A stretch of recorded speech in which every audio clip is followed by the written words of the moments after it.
Do you remember back at the issue meeting after E3? Nope. But do you remember when I was making an argument for Lost Planet 3 being on that list? Yes. You remember how hard I had to fight for that? Yeah. Yeah, it was because I was the only person that had actually seen the game at that point. And I was excited about how you're just one dude in this giant mech traveling around. It would get covered with ice. You'd have to get out, shoot the ice off of it so you could use it again while these things are chasing you and like grapple hook back into it and then fight giant scorpion monsters.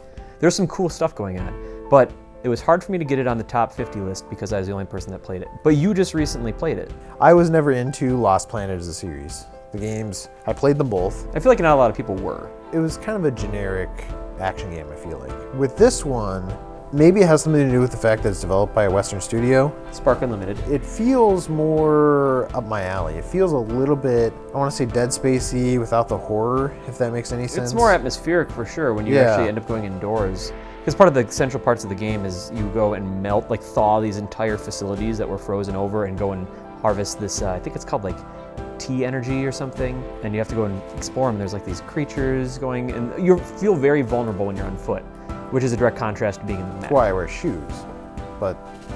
Yeah, no, because otherwise it'd be cold. Yeah, I'm okay. following you, Ben. The cinematics in this one feel a little more, I don't know, polished or put together.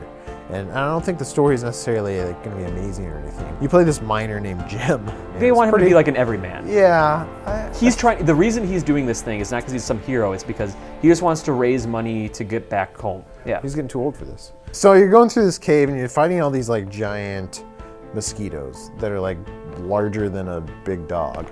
And why is that funny?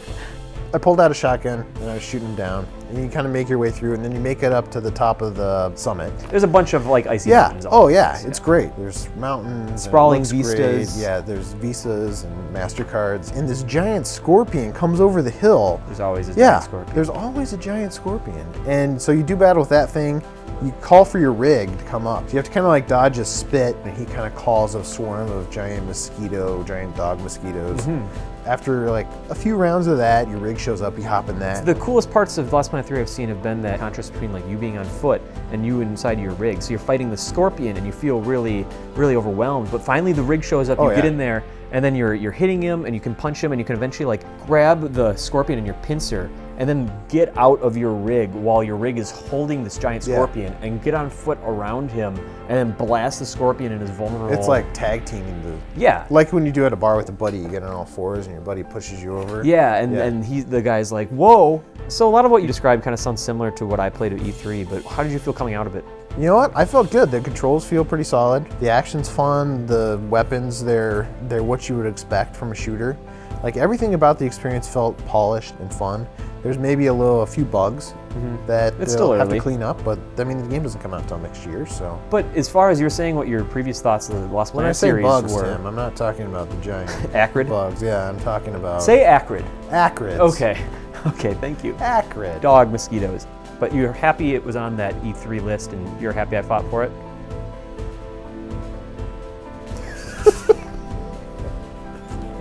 What are you doing, man?